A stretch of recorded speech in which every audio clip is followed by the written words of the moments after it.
Good morning. চলো আজকে আমরা এটা নতুন টপিকস, এটা খাদ্য উপাদান প্রোটিন নিয়ে আলোচনা করি। প্রোটিন একটা গুরুত্বপূর্ণ খাদ্য উপাদান। এই নামটা শুনে এখন আমরা সবাই পরিচিত, কেননা এখন তোমাদের সঙ্গে সঙ্গে তোমাদের বাবা মারাও তোমাদের স্বাস্থ্য বিষয়ে অনেক বেশি সচেতন। তো প্রোটিন কথাটা তোমরা অনেকেই শুনেছো, আর প্রোটিন কোথায় পাওয়া যায় সে সম্পর্কেও অল্প বিস্তর তোমাদের ধারণা আছে। তো চলো জেনে নেওয়া যাক প্রোটিন কাকে বলে, কোথায় পাওয়া যায়, এর রাসায়নিক গঠন কেমন, অর্থাৎ কি কি উপাদান দ্বারা প্রোটিন গঠিত, আর এর কাজ কি। তো প্রোটিন কি জিনিস? প্রোটিন হচ্ছে একটা খাদ্য উপাদান। এটা তোমাদেরকে আগের ক্লাসে আমি বলেছি। প্রোটিন হচ্ছে একটা গুরুত্বপূর্ণ খাদ্য উপাদান যা আমাদের দেহ গঠন, ক্ষয়পূরণ ও বৃদ্ধিতে সহায়তা করে। এর তাপন মূল্য হচ্ছে 1 গ্রাম প্রোটিন থেকে 4.1 কিলো ক্যালোরি। 4.1 কিলো ক্যালোরি আমরা তাপ শক্তি পাই প্রতি গ্রাম প্রোটিন থেকে। এটা মনে রাখবে, প্রোটিনের তাপন মূল্য। তো প্রোটিন কাকে বলবো? প্রোটিন এর মধ্যে থাকে কার্বন, হাইড্রোজেন, অক্সিজেন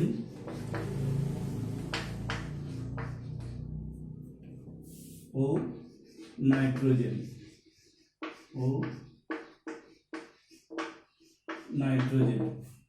এই চারটা উপাদান কার্বন, হাইড্রোজেন, অক্সিজেন ও নাইট্রোজেন দ্বারা প্রোটিন গঠিত।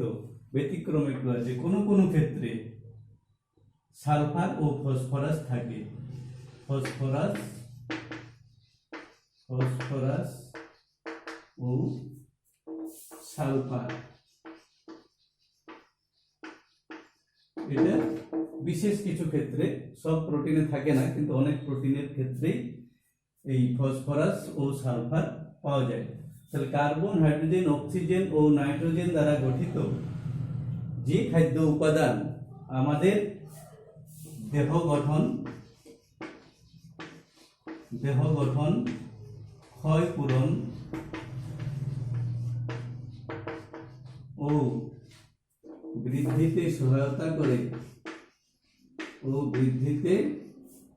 সহায়তা করে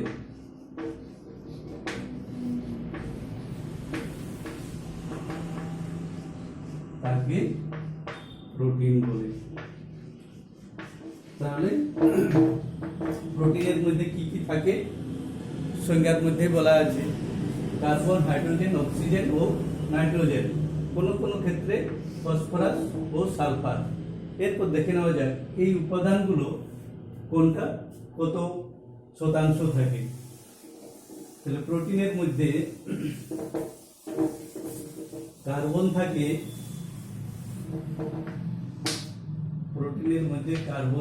54%, হাইড্রোজেন থাকে 7%, নাইট্রোজেন থাকে 16%, আর অক্সিজেন থাকে 22%। তাহলে মূল যে উপাদান কার্বন, হাইড্রোজেন, নাইট্রোজেন ও অক্সিজেন, এই উপাদানগুলো যেভাবে থাকে তা হলো কার্বন 54%, হাইড্রোজেন হচ্ছে 7%, নাইট্রোজেন হচ্ছে 16%, অক্সিজেন 22%। আর কি বললাম যে প্রোটিনের ক্ষেত্রে, কিছু প্রোটিনের ক্ষেত্রে থাকে কি ফসফরাস আর সালফার।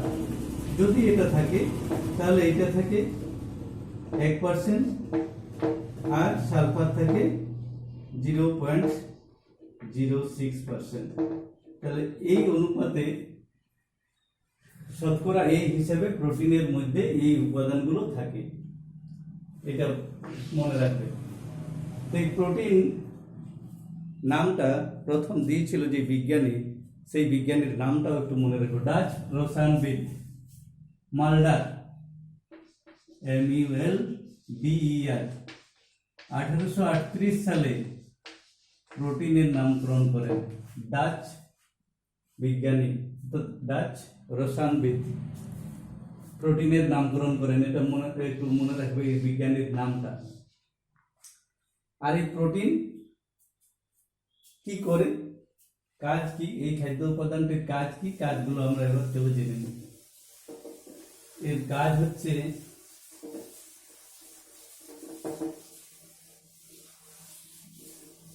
তার আগে একটু বলে নিই যে আমাদের দেহ গঠনের আমাদের যে কোষ, এই কোষের শুষ্ক ওজনের 50%ই হচ্ছে প্রোটিন। কোষের শুষ্ক ওজনের 50%ই হচ্ছে প্রোটিন। অর্থাৎ কোষ গঠনের একটা গুরুত্বপূর্ণ উপাদান হচ্ছে প্রোটিন, বা এটা বলতে পারি যে বেশিরভাগ উপাদানটাই প্রোটিন, তাই তো? তো আমাদের শরীরে কোথায় কোথায় প্রোটিন থাকে একটু দেখে নেওয়া যায়। যে আমাদের শরীরের বিশেষ কিছু জায়গা, সেখানে প্রোটিন কি রূপে থাকে তার একটা আইডিয়া নিয়ে নেওয়া যাক। প্রোটিন কোথায় কোথায় আমাদের শরীরে কোথায় আছে এবং সেই প্রোটিনটা কি রূপে আছে, তার নাম কি। ধরো আমাদের এখানে লিখছি কোথায় আছে, কোথায় আছে আর কি রূপে আছে, মানে প্রোটিনটার নাম কি, কোথায় আছে এবং যে রূপে আছে আর কি, মানে কোন প্রোটিন থাকে, কোথায় আছে আর কোন প্রোটিন থাকে। তাহলে প্রথমে লিখছি চুল ও নখ, এই জায়গাতে যে প্রোটিনটা থাকে তার নাম কি? এই প্রোটিনটার নাম হচ্ছে কেরাটিন। এটা একটু নিচে হয়ে গেল, তোমরা যখন লিখবে একটু উপরে করে লিখবে। আমাদের চুল ও নখ এখানে যে প্রোটিনটা থাকে তার নাম হচ্ছে কেরাটিন।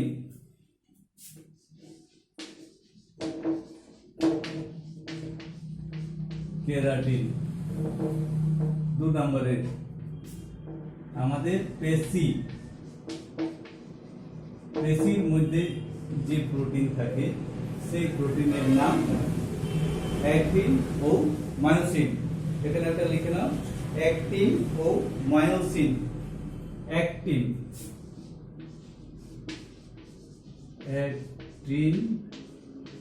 ও মায়োসিন।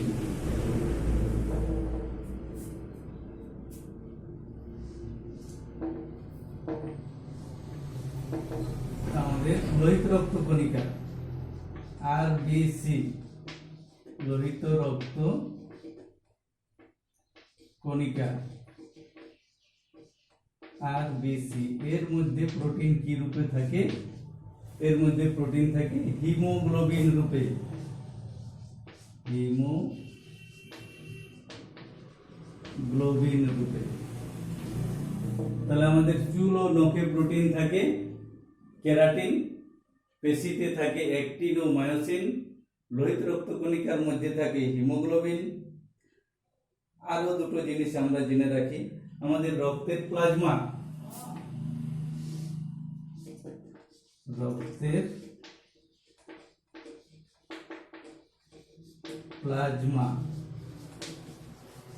এর মধ্যে কি থাকে? রক্তের প্লাজমার মধ্যে যে প্রোটিন থাকে সেই প্রোটিনের নাম হলো গ্লোবিউলিন আর ফাইব্রিনোজেন।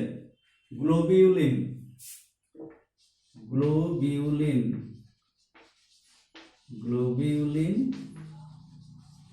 ও ফাইব্রিনোজেন। রক্তের প্লাজমার মধ্যে যে প্রোটিন থাকে তার নাম হলো গ্লোবিউলিন ও ফাইব্রিনোজেন। আরেকটা তোমরা শেষে এখানে লিখার জায়গা হচ্ছে না, ওখানে আমাদের অস্থি এবং লিগামেন্ট, অস্থি এবং লিগামেন্ট একটু দূরে করে লিখে দিচ্ছি। অস্থি ও লিগামেন্ট, এখানে যে প্রোটিন থাকে তার নাম কি? তার নাম হচ্ছে কোলাজেন। এটা তোমরা লিখে নাও। অস্থি ও লিগামেন্ট এর মধ্যে যে প্রোটিনটা থাকে তার নাম হচ্ছে কোলাজেন। Collagen, collagen. তাহলে আমরা কতগুলো প্রোটিনের নাম জানলাম, যে প্রোটিনগুলো আমাদের শরীরের বিভিন্ন জায়গায় থাকে। এছাড়াও আরো অনেক ধরনের প্রোটিন আছে। তাহলে এইটা মনে রাখবে, আমাদের চুল ও নখে যে প্রোটিন থাকে তার নাম কেরাটিন। পেশিতে যে প্রোটিন থাকে তার নাম হচ্ছে অ্যাক্টিন ও মায়োসিন। এই লোহিত রক্ত কণিকা বা আরবিসির মধ্যে যে প্রোটিন থাকে তার নাম হিমোগ্লোবিন। রক্তের প্লাজমাতে থাকে গ্লোবিউলিন ও ফাইব্রিনোজেন। আর আমাদের অস্থি ও লিগামেন্টে থাকে কোলাজেন। অস্থি ও লিগামেন্টের মধ্যে থাকে কোলাজেন প্রোটিন। তাহলে মোটামুটি আমাদের শরীরের বিশেষ কিছু জায়গায় যে কয়েক ধরনের প্রোটিন থাকে সেই নামগুলো আমরা জানতে পারলাম। এরপর আরেকটু অল্প করে জেনে নিই, পরবর্তীতে তোমাদের সুবিধে হবে পরবর্তী ক্লাসগুলোতে। যে প্রোটিনকে আমরা 3 ভাগে ভাগ করি। প্রোটিনকে 3 ভাগে আমরা ভাগ করি। সরল প্রোটিন,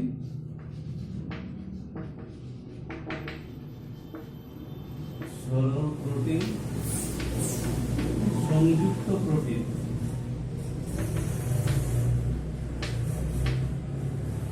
আর একটা হচ্ছে লব্ধ প্রোটিন।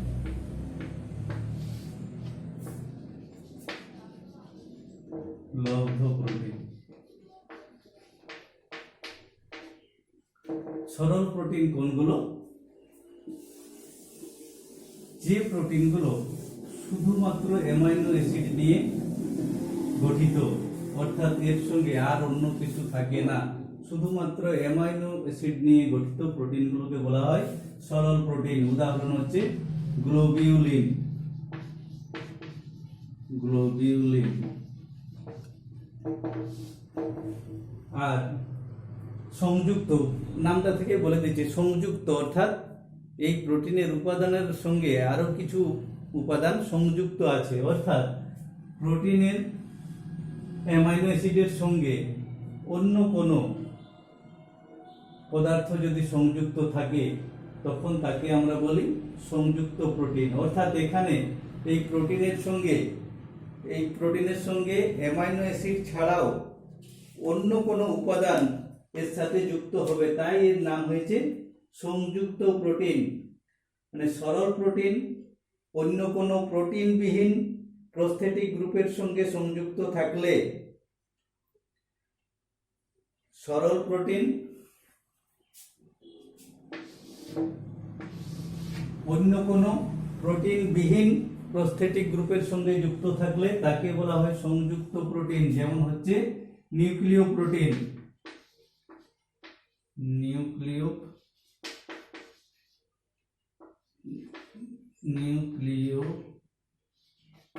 নিউক্লিয় প্রোটিন। আরেকটা হচ্ছে যেটা আমাদের আরবিসির মধ্যে ছিল হিমোগ্লোবিন।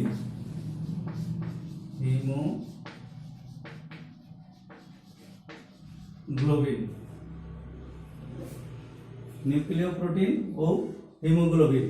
আর লব্ধ প্রোটিন কোনটা? এই প্রোটিনটা প্রকৃতিতে পাওয়া যায় না, এটা সাধারণ অবস্থায় প্রকৃতিতে পাওয়া যায় না, প্রোটিনের আদ্র বিশ্লেষণের ফলে এটা তৈরি হয়। এর উদাহরণ হচ্ছে পেপটোন। তাহলে 3টে প্রোটিনের 3টা উদাহরণ মনে রাখবে। গ্লোবিউলিন সরল প্রোটিনের উদাহরণ, সংযুক্ত প্রোটিনের উদাহরণ আর লব্ধ প্রোটিনের উদাহরণ। এখানেও মনে রাখবে এটা যে লব্ধ প্রোটিন প্রকৃতিতে পাওয়া যায় না, এটা প্রোটিনের আদ্র বিশ্লেষণের ফলে তৈরি করে নেওয়া হয়। এর নাম হচ্ছে পেপটোন।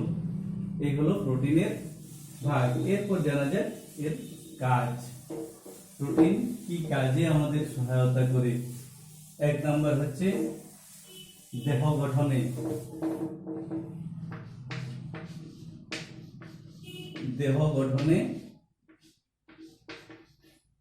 সহায়তা করে। 2 নম্বর ক্ষয় পূরণ ও বৃদ্ধি। 3 নম্বরে শ্বাস বায়ু পরিবহন, শ্বাস বায়ু পরিবহন। 4 নম্বরে হচ্ছে পেশির সংকোচন,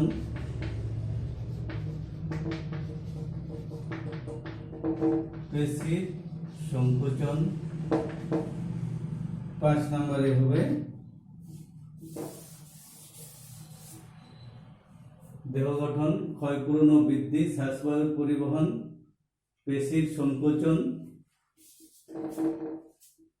উৎসেচক গঠনে আমাদের শরীরে বিভিন্ন ধরনের উৎসেচক থাকে, সেই উৎসেচকের গঠনে সহায়তা করে। উৎসেচকের গঠন, উৎসেচকের গঠনে সহায়তা করে। তাহলে দেহ গঠন, আমাদের দেহের ওই যে আগেই বললাম যে আমাদের দেহ গঠনে ওই যে কোষ, আমাদের সেই কোষের 50% কোষীয় গঠনের বেশিরভাগটাই প্রোটিন। তাহলে দেহ গঠনে প্রোটিনের গুরুত্বপূর্ণ ভূমিকা আছে। দেহের ক্ষয়পূরণ এবং বৃদ্ধিতে প্রোটিন সহায়ক। শ্বাসবায়ু পরিবহনে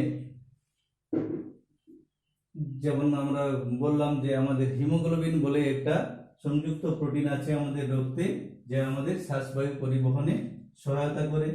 পেশির সংকোচনে, যে পেশিতে অ্যাক্টিন ও মায়োসিন নামে যে প্রোটিন থাকে, তারা পেশির সংকোচনে সহায়তা করে। উৎসেচকের গঠনে কাজে লাগে প্রোটিন। তাহলে এত সব কাজ প্রোটিন করে থাকে বলেই আমাদের প্রোটিনের গুরুত্ব আছে আমাদের দেহে। তাই আমরা এর উৎসগুলোকেও জানতে হবে যে কোথা থেকে আমরা প্রোটিন পাবো। তো এখানে এই প্রোটিনের এত সব গুরুত্ব আছে, ঠিক আছে, কিন্তু তাই বলে বেশি পরিমাণে প্রোটিন আবার শরীরে গ্রহণ করলেও কিছু সমস্যা দেখা দেয়। এই সমস্যা দুটোর মধ্যে দুটো উল্লেখযোগ্য সমস্যা হচ্ছে বাত বলে একটা রোগ আছে আমাদের, বাত। আরেকটা রোগ হচ্ছে কিডনিতে স্টোন।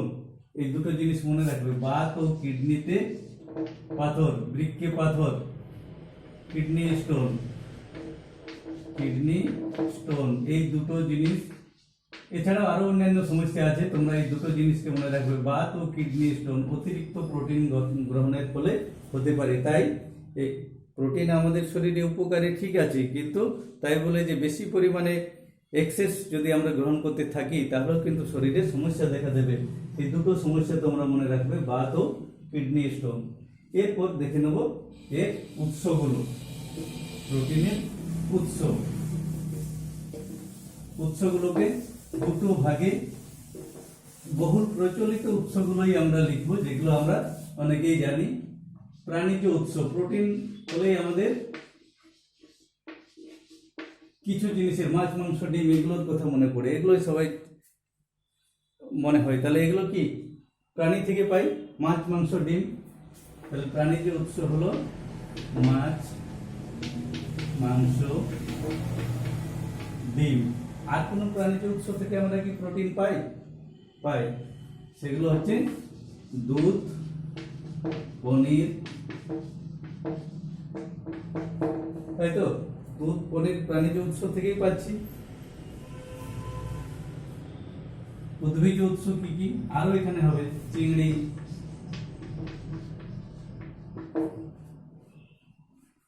আর উদ্ভিজ উৎস কোনগুলো? চাল, কম পরিমাণে হলো আছে, গম, জব, জোয়ার,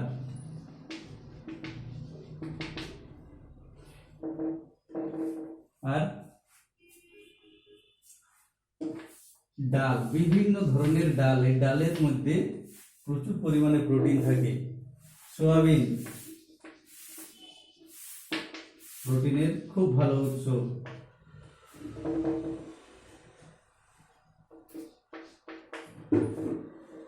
আর এগুলো ছাড়াও, এগুলো এগুলো থেকে তৈরি আরো কিছু উপাদান থেকে আমরা প্রোটিন পেয়ে থাকি। এছাড়াও বিভিন্ন ধরনের যে আমাদের সবজি আছে, এই সবজিগুলো থেকেও আমরা প্রোটিন পেয়ে থাকি। তাহলে কিছু উদ্ভিজ উৎস, কিছু প্রাণীজ উৎসের নাম মনে রাখবে। আর এখানে চাল, গম, যব, জোয়ার, ডাল, সয়াবিন, আর তার সঙ্গে আরো কয়েকটা লিখবে। কিছু সবজি এবং কিছু ফলের নাম লিখবে। কিছু সবজি, বেশিরভাগ সবজির, যে কোনো সবুজ শাকসবজির মধ্যে প্রোটিন পাওয়া যায়। আর ফল, বিভিন্ন ধরনের যে ফলগুলো আমরা বেশি পরিমাণে বেশি পরিমাণে নয়, মানে যে সমস্ত ফলগুলোকে আমরা সাধারণত গ্রহণ করে থাকি, আপেল, আঙ্গুর, কলা, বেদানা, এই সমস্ত ফলগুলো থেকেও প্রোটিন পাওয়া যায়। তাহলে প্রোটিনের উৎস বলতে শুধু কিন্তু যে মাংস খেলেই প্রোটিন বা মাছের মধ্যে প্রোটিন আছে এরকম নয়। এগুলো ছাড়াও, প্রাণীজ উৎস ছাড়াও উদ্ভিজ উৎস থেকেও আমরা প্রোটিন সংগ্রহ করতে পারি। তাই তো, আজ এতটাই থাক।